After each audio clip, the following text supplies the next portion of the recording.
ಆತ್ಮೀಯ ವಿದ್ಯಾರ್ಥಿಗಳೇ, ಎಲ್ಲರಿಗೂ ಮುಂಜಾನೆಯ ಶುಭೋದಯಗಳು. ಸಮಾಜಶಾಸ್ತ್ರ ತರಗತಿಗೆ ತಮ್ಮನ್ನು ಸ್ವಾಗತ ಕೋರುತ್ತಾ, ಈ ಮೊದಲಿನ ಅವಧಿಯಲ್ಲಿ ಆಗಸ್ಟ್ ಕೋಮ್ಟರ ಎರಡನೆಯ ವಿಚಾರವಾಗಿರುವಂಥ ವಿಜ್ಞಾನಗಳ ವರ್ಗೀಕರಣದ ಕುರಿತು ಚರ್ಚಿಸ್ತಾ ಇದ್ದೀವಿ. ಇದರಲ್ಲಿ ಪ್ರಾಸ್ತಾವಿಕವಾಗಿ ಹಾಗೂ ಆಗಸ್ಟ್ ಕೋಮ್ಟನಕ್ಕಿಂತ ಮೊದಲು ಕೆಲವೊಬ್ಬರು ವಿದ್ವಾಂಸರು ಮಾಡಿರುವ ವಿಜ್ಞಾನಗಳ ವರ್ಗೀಕರಣದ ಕುರಿತು ಚರ್ಚಿಸಿದ್ದೇವೆ. ಇವತ್ತು ಆಗಸ್ಟ್ ಕೋಮ್ಟರ ವಿಜ್ಞಾನಗಳ ವರ್ಗೀಕರಣಕ್ಕೆ ಸಂಬಂಧಪಟ್ಟಿರುವಂಥ ವಿಚಾರಗಳನ್ನು ಚರ್ಚಿಸೋಣ. Good morning to all. Welcome to sociology class. In last class we are discussing about the second theory of Auguste Comte, that is classification of sciences. Already we discussed the introduction part, and before or prior to Comte, the classification of sciences made it by some scholars. Today we will discuss the classification of science on the views of Auguste Comte. Auguste ಕೋಮ್ಟರು ವಿಜ್ಞಾನಗಳ ವರ್ಗೀಕರಣವನ್ನು ಸೂಚಿಸುವ ಮೊದಲು ಈ ವಿಜ್ಞಾನಗಳ ವರ್ಗೀಕರಣದ ಮಹತ್ವವನ್ನು ಪ್ರಸ್ತಾಪಿಸಿದ್ದಾರೆ. ವಿಜ್ಞಾನಗಳನ್ನು ಏಣಿ ಶ್ರೇಣಿಯಲ್ಲಿ ಜೋಡಿಸುವುದರಿಂದ ಅಥವಾ ವರ್ಗೀಕರಿಸುವುದರಿಂದ ಏನೆಲ್ಲ ಪ್ರಾಮುಖ್ಯತೆಯನ್ನು ನಾವು ಕಾಣ್ತೀವಿ. ಒಂದು, ಮಾನವನ ವಿಚಾರದ ವೈಜ್ಞಾನಿಕ ಹಂತವನ್ನು ಅವಲೋಕಿಸಿ ರೂಪಿಸಲ್ಪಟ್ಟಿದೆ. ವಿಜ್ಞಾನಗಳನ್ನು ವರ್ಗೀಕರಿಸುವಂಥದ್ದು ಮಾನವನ ವಿಚಾರಗಳು ಹೇಗೆ ಹಂತ ಹಂತವಾಗಿ ಬದಲಾವಣೆಗೆ ಒಳಪಟ್ಟಿವೆ ಅನ್ನುವಂಥದ ಆಧಾರದ ಮೇಲೆ ಇದು ರಚಿಸಲ್ಪಟ್ಟಿದೆ. ಅಂದರೆ ಎಲ್ಲ ಕಾಲಕ್ಕೂ ಮಾನವನ ವಿಚಾರಗಳು ಒಂದೇ ರೀತಿಯಾಗಿಲ್ಲ, ಅವು ಹಂತ ಹಂತವಾಗಿ ಬದಲಾವಣೆಗೆ ಒಳಪಟ್ಟಂಥ ಸಂದರ್ಭದಲ್ಲಿ ವಿಜ್ಞಾನಗಳು ವಿಶಿಷ್ಟವಾಗಿ ಬೆಳೆದು ಬಂದಿದ್ದನ್ನು ನಾವಿಲ್ಲಿ ಕಾಣ್ತೀವಿ. ಹಾಗೆ ಈ ವಿಜ್ಞಾನಗಳ ವರ್ಗೀಕರಣವನ್ನು ಆಧರಿಸಿಯೇ ಕೋಮ್ಟ್ ಸಮಾಜಶಾಸ್ತ್ರ ಅಧ್ಯಯನದ ಪದ್ಧತಿಗಳು ಯಾವ ತೆರನಾಗಿರಬೇಕೆಂದು ಸೂಚಿಸಿದ. ಸಮಾಜಶಾಸ್ತ್ರ ವೈಜ್ಞಾನಿಕ ಸ್ವರೂಪವನ್ನು ಪಡೆದುಕೊಳ್ಳಬೇಕೆಂದರೆ ಅದು ಅಧ್ಯಯನ ಮಾಡುವಂಥ ಮೆಥಡ್ಗಳು ಅಥವಾ ಪದ್ಧತಿಗಳು ಅಥವಾ ವಿಧಾನಗಳು ಯಾವ ರೀತಿಯಾಗಿರಬೇಕೆಂದು ಸೂಚಿಸಲಿಕ್ಕೆ ಇದು ಸಹಾಯಕಾರಿಯಾಗಿದೆ. ಹಾಗೆ ಇದರ ಸಹಾಯದಿಂದಲೇ ಸಮಾಜಶಾಸ್ತ್ರ ಅಧ್ಯಯನಕ್ಕೆ ಒಂದು ಸುಭದ್ರವಾದ ತಳಹದಿ ಮತ್ತು ಹಿನ್ನೆಲೆಯನ್ನು ಆಗಸ್ಟ್ ಕೋಮ್ಟ್ ಒದಗಿಸಿದರು. ಈ ತತ್ವದ ಸಹಾಯದಿಂದಲೇ ಸಮಾಜಶಾಸ್ತ್ರ ಇತರ ವಿಜ್ಞಾನಗಳೊಂದಿಗಿನ ಸಂಬಂಧವನ್ನು ಸ್ಪಷ್ಟಪಡಿಸಿದೆ. ಅಂದರೆ ಸಮಾಜಶಾಸ್ತ್ರವು ಇತರ ವಿಜ್ಞಾನಗಳ ಮೇಲೆ ಅವಲಂಬಿಸಿರುವಂಥದ್ದನ್ನು, ಇತರ ವಿಜ್ಞಾನಗಳ ಮೇಲೆ ಅವಲಂಬಿಸಿಯೇ ಇದು ಬೆಳೆದು ಬಂದಿದ್ದನ್ನು ಈ ವರ್ಗೀಕರಣದ ಮೂಲಕ ನಮಗೆ ಅರಿವಾಗ್ತದೆ. ಹಾಗೆ ಸಮಾಜಶಾಸ್ತ್ರ ಯಾವ ವಿಧಾನವನ್ನು ಅಳವಡಿಸಿಕೊಳ್ಳಬೇಕೆಂದು ಆಗಸ್ಟ್ ಕೋಮ್ಟ್ ಶಿಫಾರಸನ್ನು ಮಾಡ್ತಾನೆ. ಅಂದರೆ ಇದರ ಸಹಾಯದಿಂದಲೇ ವಿಜ್ಞಾನಗಳನ್ನು ಏಣಿ ಶ್ರೇಣಿಯಲ್ಲಿ ವರ್ಗೀಕರಿಸಿದ್ದರ ಪ್ರತಿಫಲವಾಗಿಯೇ ಸಮಾಜಶಾಸ್ತ್ರ ಈ ಏಣಿ ಶ್ರೇಣಿಯಲ್ಲಿ ತುತ್ತ ತುದಿಯ ಅಥವಾ ಮುಂಚೂಣಿಯ ಸ್ಥಾನದಲ್ಲಿ ಬರಬೇಕೆಂದರೆ ಅದು ಯಾವ ವಿಧಾನಗಳನ್ನು, ಯಾವ ಅಧ್ಯಯನ ವಿಧಾನಗಳನ್ನು ಅಳವಡಿಸಿಕೊಳ್ಳಬೇಕಂತ ಅಗಸ್ಟ್ ಕೋಮ್ಟ್ ಮೊದಲೇ ಸೂಚಿಸ್ತಾನೆ. Before the discuss of the classification of science, Auguste Comte clarified the importance of the classification of sciences. He said that the classification of science is formulated through observation based on scientific human thought. Although we know that human society is evolved stage by stage, and even his views, thoughts also developed in different stages. It means the sciences are also evolved or developed in many stages. Second one, based on classification of science, Comte suggests the methods of the study of sociology. Comte here suggests some methods to become sociology as a science. With the help of classification, he gave a thought which is the best method to become sociology as a science. Another one, provide proper base and background to the study of sociology. With the help of a classification of science, we can provide a proper and well background to the study of sociology in a scientific way. Another one, it clarifies the relationship with other sciences. With the help of classification of sciences, Auguste Comte clarified the relationship with other sciences, how sociology depends on other sciences, how sociology gets benefit from the other sciences, and Auguste Comte recommended the which method is adapted to sociology through this principle. With the help of classification of sciences, Auguste Comte recommended some methods to adapt sociology or social thought, sociology through using some proper methods.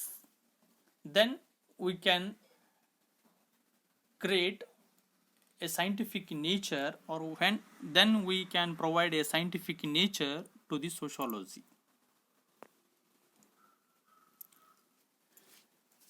ಆತ್ಮೀಯ ವಿದ್ಯಾರ್ಥಿಗಳೇ, August ಕೋಮ್ಟ್ ಮುಂದುವರೆದು ವಿಜ್ಞಾನಗಳ ವರ್ಗೀಕರಣಕ್ಕೆ ಆಧಾರವಾಗಿರುವಂಥ ಕೆಲವೊಂದು ಮೂಲ ತತ್ವಗಳನ್ನು ಇಲ್ಲಿ ಸೂಚಿಸ್ತಾರೆ. ವರ್ಗೀಕರಣಕ್ಕೆ ಆಧಾರವಾಗಿರುವಂಥ ಮೂಲ ತತ್ವಗಳು ವಿಜ್ಞಾನಗಳನ್ನು ಬೇರೆ ಬೇರೆ ರೀತಿಯಾಗಿ ವರ್ಗೀಕರಿಸಲಿಕ್ಕೆ ಸಹಾಯ ಮಾಡ್ತವೆ. ಇಲ್ಲಿ ಸಮಾಜಶಾಸ್ತ್ರ ಮತ್ತು ಜೀವಶಾಸ್ತ್ರಗಳನ್ನು ನಾವು ಸಾವಯವ ವಿಜ್ಞಾನಗಳು ಅಂತ ಕರಿತೀವಿ.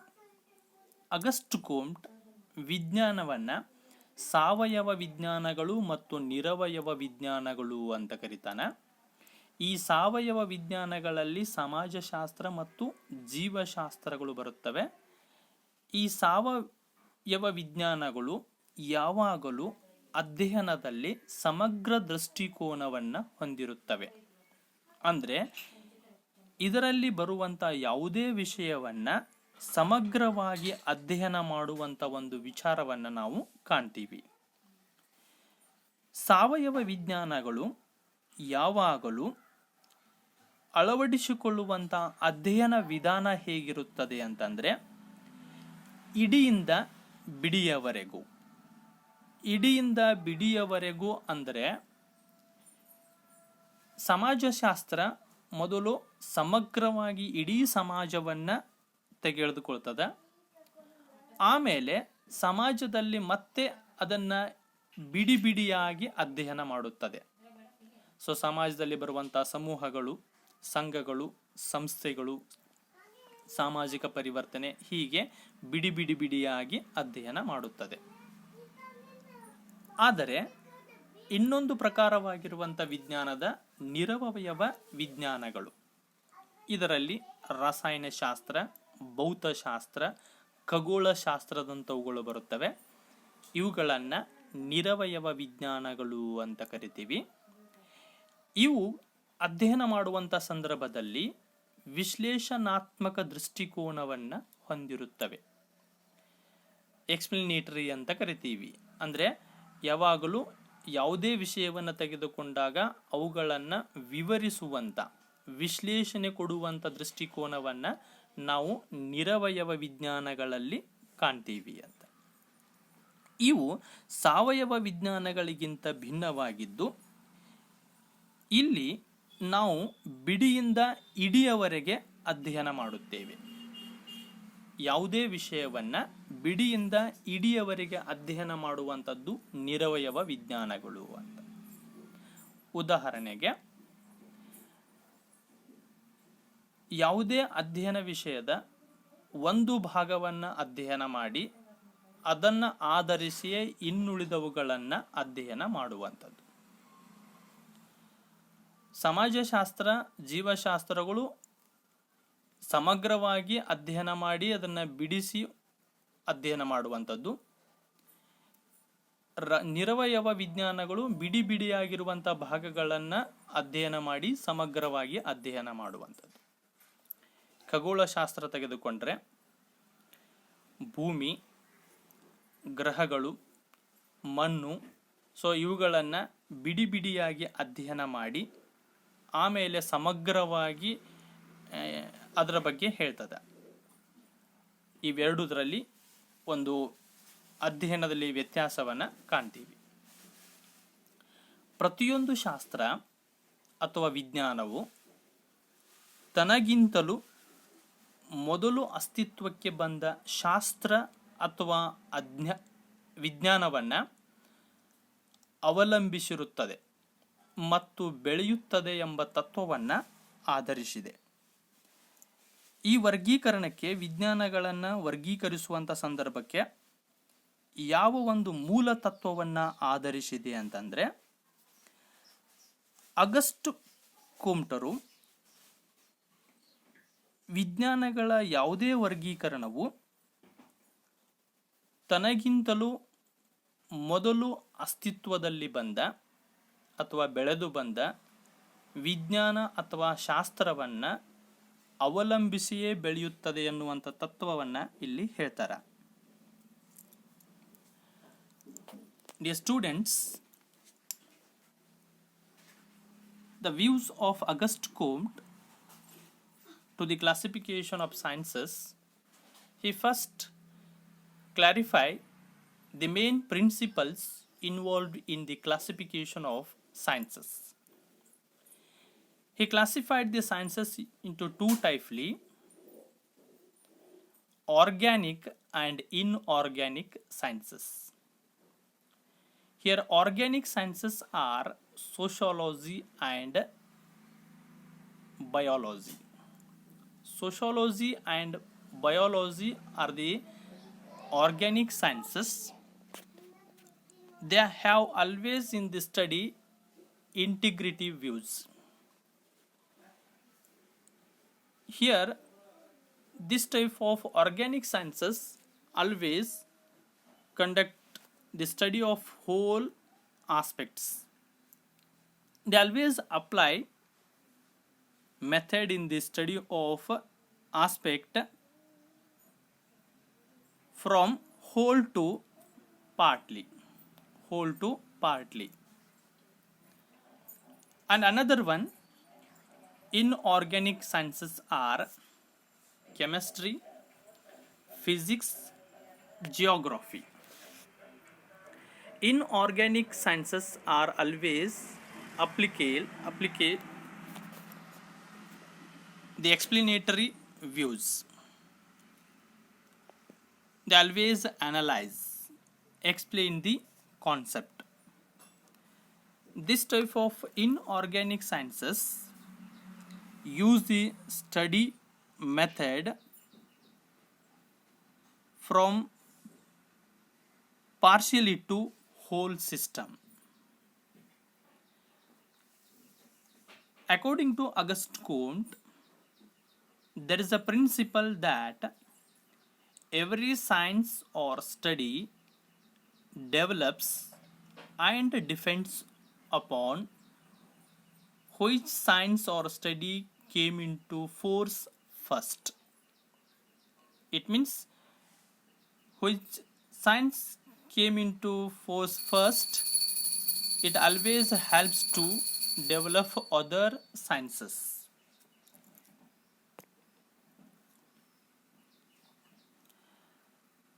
ಅಗಸ್ಟ್ ಕೋಮ್ಟರು ಮುಂದೆ ಬರೆದು ಅವರ ದೃಷ್ಟಿಯಲ್ಲಿ ಯಾವ ವಿಜ್ಞಾನವು ಸರಳ ಮತ್ತು ಸ್ವತಂತ್ರವಾಗಿರುತ್ತದೆಯೋ ಅದು ಮೊದಲು ಅಸ್ತಿತ್ವಕ್ಕೆ ಬರುತ್ತದೆ ಮತ್ತು ಬೆಳೆಯುತ್ತದೆ. ವಿಜ್ಞಾನಗಳಲ್ಲಿನೇ ಯಾವ ವಿಜ್ಞಾನ ಅತಿ ಸರಳವಾಗಿರ್ತದೆ, ಆಮೇಲೆ ಅದು ಇನ್ನೊಂದರ ಮೇಲೆ ಅವಲಂಬಿತವಾಗದೇ ಇರುತ್ತದೆ, ಸ್ವತಂತ್ರವಾಗಿರ್ತದೆ, ಅದು ಮೊದಲು ಹುಟ್ಟಿಕೊಳ್ಳುತ್ತದೆ ಅನ್ನೋದು ಅಗಸ್ಟ್ ಕೋಮ್ಟರ ವಿಚಾರ. ಹಾಗೆ ವಿಜ್ಞಾನಗಳಲ್ಲಿ ಅತಿ ಸರಳ ಮತ್ತು ಸ್ವತಂತ್ರವಾಗಿ ಅಸ್ತಿತ್ವಕ್ಕೆ ಬಂದ ಮೊದಲ ವಿಜ್ಞಾನವೇ ಗಣಿತ ಅಂತ. ಸೊ ಗಣಿತದಲ್ಲಿರುವಂತಹ ಪ್ರತಿಯೊಂದು ತತ್ವಗಳು, ಅದರಲ್ಲಿ ಅನ್ವಯಿಸಲ್ಪಡುವಂಥ ವಿಧಾನಗಳು ಸರಳ ಮತ್ತು ಸ್ವಯಂ ಪ್ರೇರಿತ ಅಥವಾ ಸ್ವತಂತ್ರವಾಗಿದ್ದಾವೆ.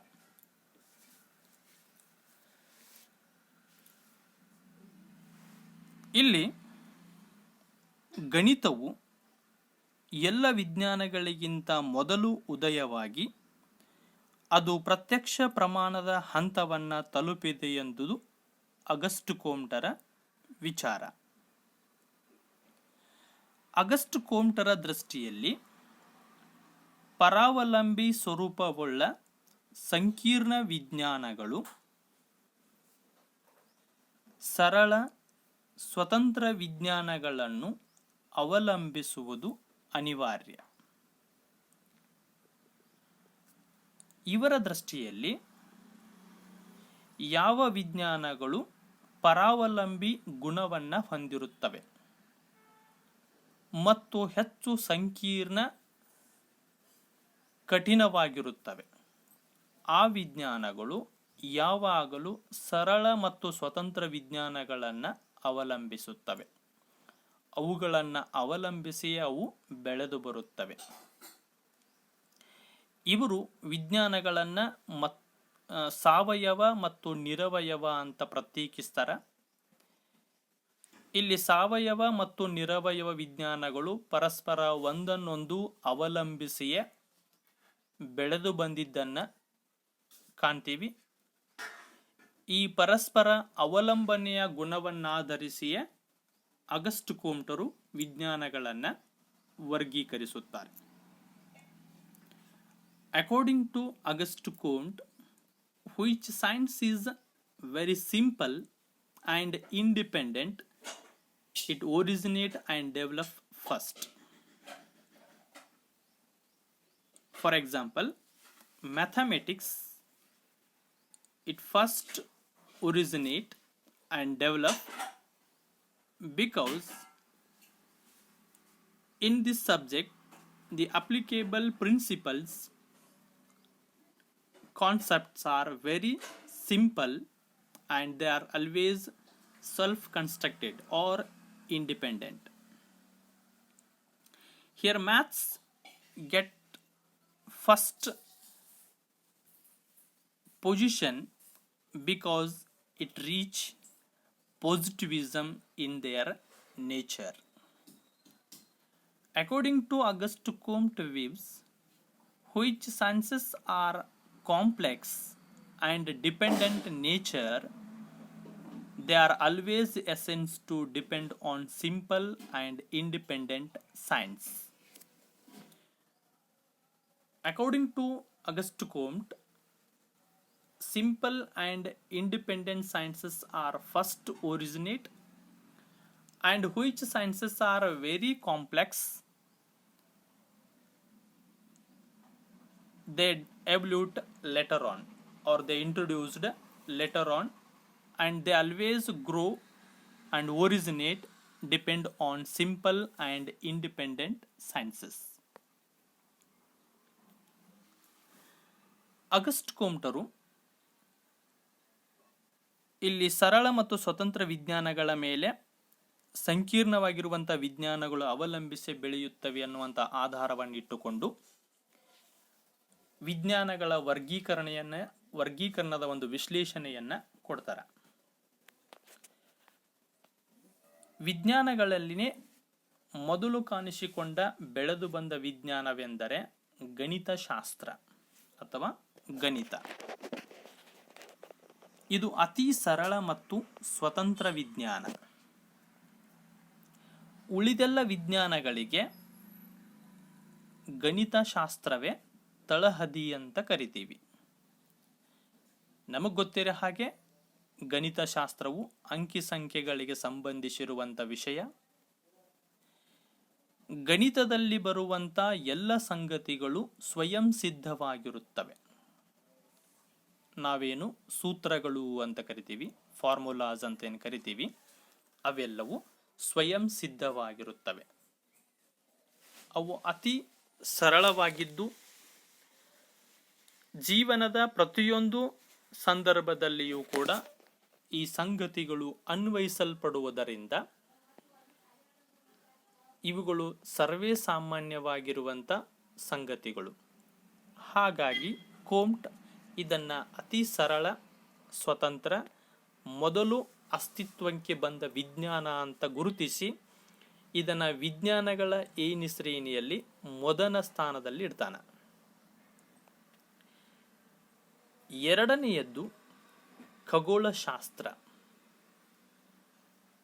ನಿರವಯವ ವಿಜ್ಞಾನಗಳಲ್ಲಿಯೇ ಅತಿ ಹೆಚ್ಚು ಬೆಳವಣಿಗೆಯನ್ನ ಸಾಧಿಸಿರುವಂಥ ವಿಜ್ಞಾನವೆಂದರೆ ಖಗೋಳಶಾಸ್ತ್ರ.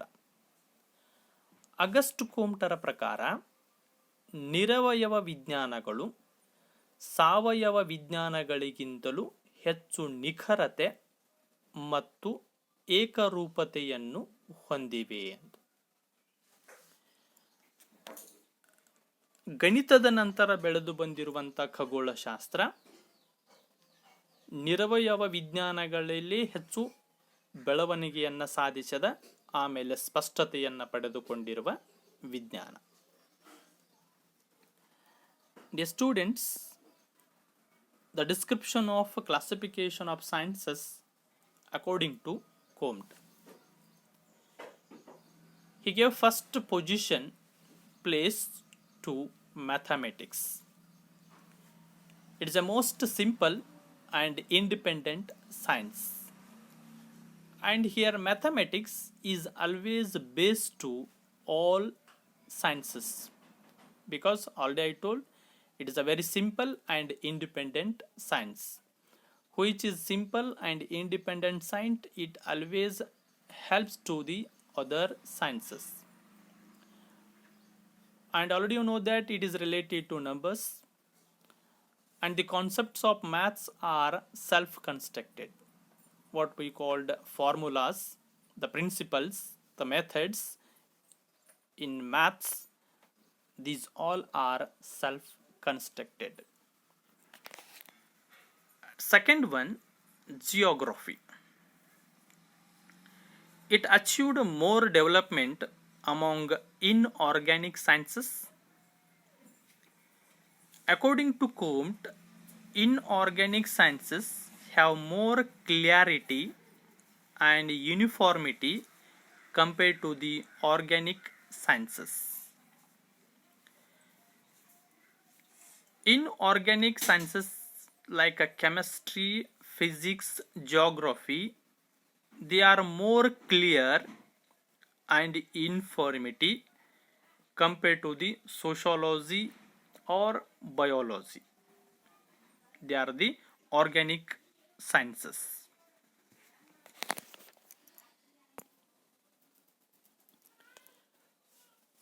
ಅಗಸ್ಟ್ ಕೋಮ್ಟನ ಪ್ರಕಾರ ಮೂರನೆಯ ಸ್ಥಾನದಲ್ಲಿರುವಂಥದ್ದು ಅಥವಾ ಖಗೋಳಶಾಸ್ತ್ರದ ನಂತರ ಬೆಳೆದು ಬಂದಿರುವಂಥ ವಿಜ್ಞಾನ ಭೌತಶಾಸ್ತ್ರ. ಇದು ರಸಾಯನಶಾಸ್ತ್ರಕ್ಕಿಂತಲೂ ಹೆಚ್ಚು ನಿರ್ದಿಷ್ಟವಾದ ಮತ್ತು ನಿಖರವಾದ ವಿಜ್ಞಾನ. ಗಣಿತ ಮತ್ತು ಖಗೋಳಶಾಸ್ತ್ರದ ಹಲವಾರು ತತ್ವಗಳನ್ನು ಆಧರಿಸಿಯೇ ಭೌತಶಾಸ್ತ್ರ ಬೆಳೆದು ಬಂದಿದೆ.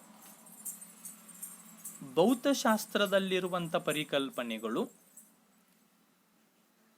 ರಸಾಯನಶಾಸ್ತ್ರ ಮತ್ತು ಇನ್ನುಳಿದ ಶಾಸ್ತ್ರಗಳಿಗಿಂತ ಹೆಚ್ಚು ನಿರ್ದಿಷ್ಟ ನಿಖರವಾಗಿರುವಂಥದ್ದನ್ನು ನಾವು ಕಾಣ್ತೀವಿ.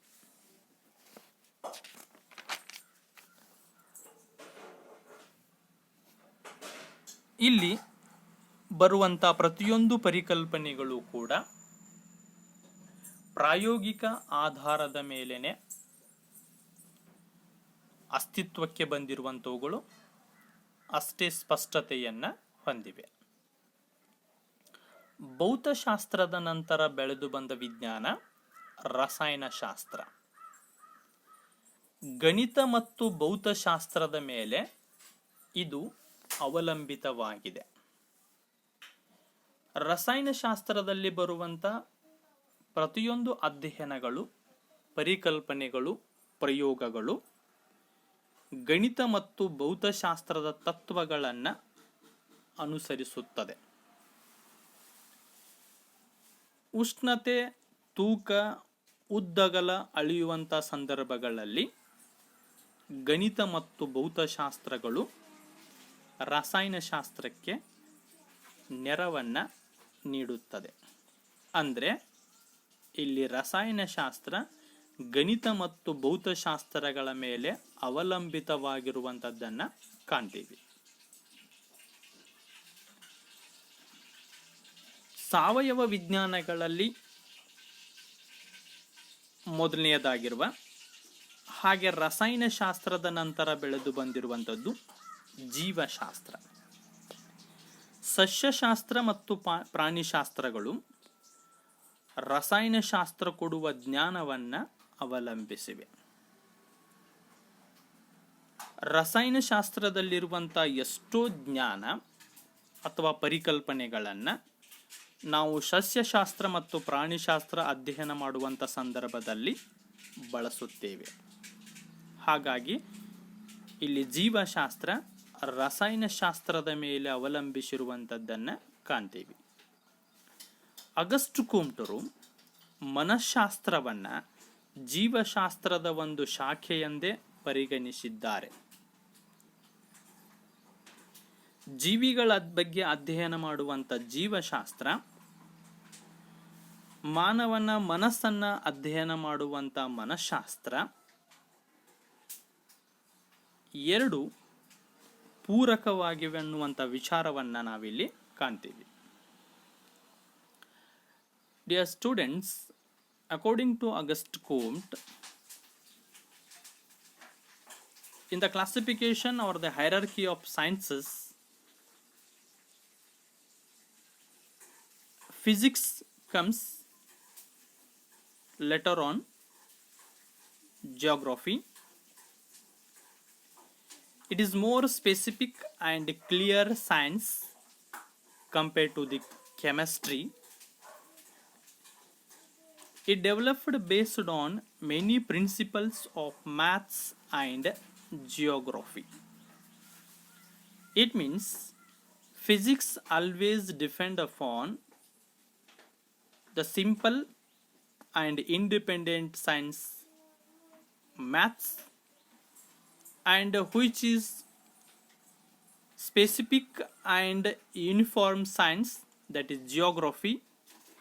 It always use the principles of maths and geography. It means it is an dependent science. Later on comes chemistry. It depends on maths and physics. It gets support from these sciences to conduct study. or different concepts. Here maths and physics always helps to chemistry to conduct experiment and introduce new concepts, just like temperature, weight, length and width. In these all time, here it take the help of maths and physics.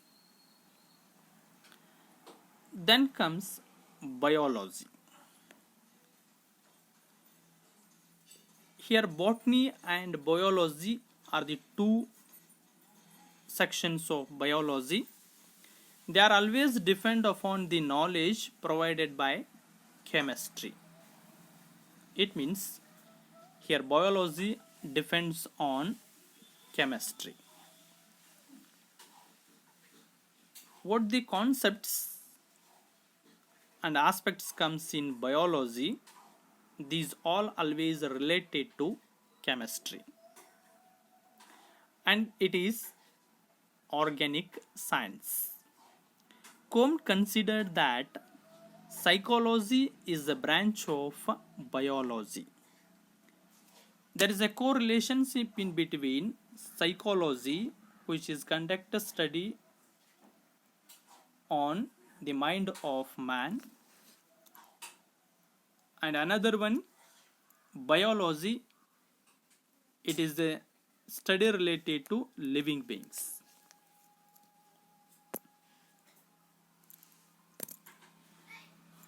Then comes sociology. ನಂತರ ಬರುವಂಥದ್ದು ಸಮಾಜಶಾಸ್ತ್ರ. ಇದು ಕೂಡ ಸಾವಯವ ವಿಜ್ಞಾನ. ವಿಜ್ಞಾನಗಳಲ್ಲಿ, ಭೌತ ವಿಜ್ಞಾನಗಳಲ್ಲಿ, ನೈಸರ್ಗಿಕ ವಿಜ್ಞಾನಗಳಲ್ಲಿ ಜೀವಶಾಸ್ತ್ರದ ನಂತರ ಹುಟ್ಟಿಕೊಂಡಿರುವಂಥದ್ದು. ಸಾಮಾಜಿಕ ವಿಜ್ಞಾನಗಳಲ್ಲಿ ಮೊದಲ ಸ್ಥಾನ ಪಡೆದುಕೊಂಡಿರುವಂಥದ್ದು. ಸಮಾಜಶಾಸ್ತ್ರವು ಅತಿ ಸಂಕೀರ್ಣ ಮತ್ತು ಹೆಚ್ಚು ಪರಾವಲಂಬಿ ವಿಜ್ಞಾನ. ಇದು ವಿಜ್ಞಾನಗಳ ಏಣಿ ಶ್ರೇಣೀಕೃತದಲ್ಲಿ ತುತ್ತ ತುದಿಯನ್ನು ಆಕ್ರಮಿಸಿಕೊಂಡಿದೆ. ಅಂದರೆ ಸಾಮಾಜಿಕ ವಿಜ್ಞಾನಗಳು ಅಂತಲೇ ಕರಿತೀವಿ, ಅವೆಲ್ಲವುಗಳ ಮೊದಲ ಸ್ಥಾನದಲ್ಲಿರುವಂಥದ್ದೇ ಸಮಾಜಶಾಸ್ತ್ರ. ಇದು ಮೊದಲು ಅಸ್ತಿತ್ವಕ್ಕೆ ಬಂದ ವಿಜ್ಞಾನಗಳು ಕೊಡುವಂಥ ಜ್ಞಾನ ಮತ್ತು ಸಂಪನ್ಮೂಲಗಳನ್ನು ಅವಲಂಬಿಸಿದೆ.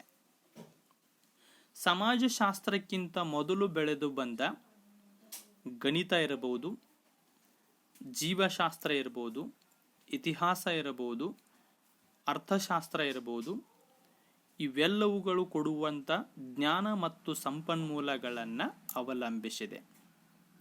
ಅದಕ್ಕಾಗಿಯೇ ಸಮಾಜಶಾಸ್ತ್ರವನ್ನು ಹೆಚ್ಚು ಪರಾವಲಂಬಿ ವಿಜ್ಞಾನ ಅಂತ ನಾವು ಕರಿತೀವಿ. ಅಷ್ಟೇ ಯಾಕೆ, ವಿಜ್ಞಾನವು, ಸಮಾಜಶಾಸ್ತ್ರವು ಎಲ್ಲ ವಿಜ್ಞಾನಗಳಲ್ಲಿನೇ ಹೆಚ್ಚು ಪ್ರಾಮುಖ್ಯತೆಯನ್ನು ಪಡೆದುಕೊಂಡಿರುವುದರಿಂದ ಇದನ್ನು ವಿಜ್ಞಾನಗಳ ಮಹಾರಾಣಿ ಅಂತ ಕರಿತೀವಿ. Dear students, next comes sociology. It is also organic science. It get first place among the social sciences.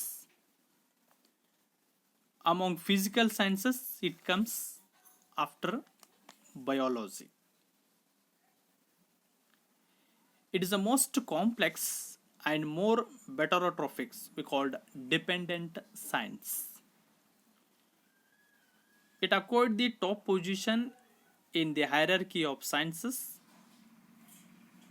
and it is always depends upon the knowledge and resources provided by the sciences which are already introduced. It means sociology also more dependent science.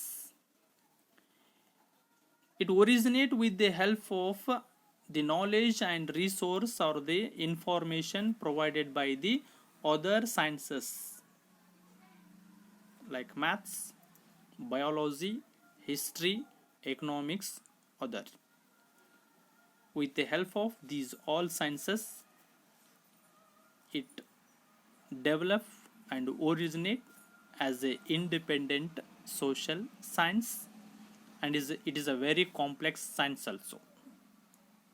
So we call it as it is a queen of sciences. It is a queen of sciences. ಕೊನೆಯದಾಗಿ ಸಮಾಜಶಾಸ್ತ್ರದ ಅಧ್ಯಯನ ಅತಿ ಸಂಕೀರ್ಣವೆಂದು August ಕೋಮ್ಟರು ಅಭಿಪ್ರಾಯವನ್ನು ಪಡ್ತಾರೆ. ಎಲ್ಲ ವಿಜ್ಞಾನಗಳಲ್ಲಿನೇ ಅತಿ ಸಂಕೀರ್ಣವಾಗಿರುವಂಥ ಅತಿ ಕಠಿಣವಾಗಿರುವಂಥ ವಿಜ್ಞಾನವಿದ್ದರೆ ಅದು ಸಮಾಜಶಾಸ್ತ್ರದ ಅಧ್ಯಯನ ಅಂತ ಹೇಳ್ತಾರೆ. ಯಾಕೆಂದರೆ ಸಮಾಜಶಾಸ್ತ್ರ ಅಧ್ಯಯನ ಮಾಡುವಂಥದ್ದು ಸಂಕೀರ್ಣವಾಗಿರುವಂಥ ಮಾನವನನ್ನು ಮತ್ತು ಅವನ ಸುತ್ತಮುತ್ತಲಿನ ಸಮಾಜವನ್ನು, ಇಲ್ಲಿ ಮಾನವನನ್ನು ಅವನ ಸುತ್ತಮುತ್ತಲಿನವನ್ನ ಸಮಾಜವನ್ನು ಅಧ್ಯಯನ ಮಾಡುವಂಥದ್ದು ಅಷ್ಟು ಸರಳವಲ್ಲ. ಅದಕ್ಕೆ ಅಗಸ್ಟ್ ಕೋಮ್ಟ್ ಇದನ್ನು ಒಂದು ಅತಿ ಸಂಕೀರ್ಣವಾಗಿರುವಂಥ ವಿಜ್ಞಾನ ಅಂತ ಕರೀತಾನೆ. ಹಾಗೆ ಸಮಾಜಶಾಸ್ತ್ರವು ಒಂದು ಹೆಚ್ಚು ಪರಾವಲಂಬಿ ವಿಜ್ಞಾನ ಅನ್ನುವಂಥದ್ದನ್ನು ಕಾಣ್ತೀವಿ. Finally, August Comte considered that the study of sociology is a most complicated. It is a difficult task to conduct a study about sociology because it conducts study on complicated human beings and his surrounding society. The nature of human beings and the surrounding society always change. It is very difficult to conduct a specific, clear and objective study. So he called it as a complex subject. And also he said that it is a most dependent science. Among the sciences, sociology is a most dependent science. Dear students, these all views of August Comte comes the classification of science. ಇಷ್ಟು ವಿಚಾರಗಳು August ಕೋಮ್ಟರು ವಿಜ್ಞಾನಗಳ ವರ್ಗೀಕರಣದ ಕುರಿತು ಸೂಚಿಸಿರುವಂಥದ್ದು. ಮುಂದಿನ ಅವಧಿಯಲ್ಲಿ ಅವರ ಇನ್ನೊಂದು ವಿಚಾರವನ್ನು ಚರ್ಚಿಸೋಣ. Thank you.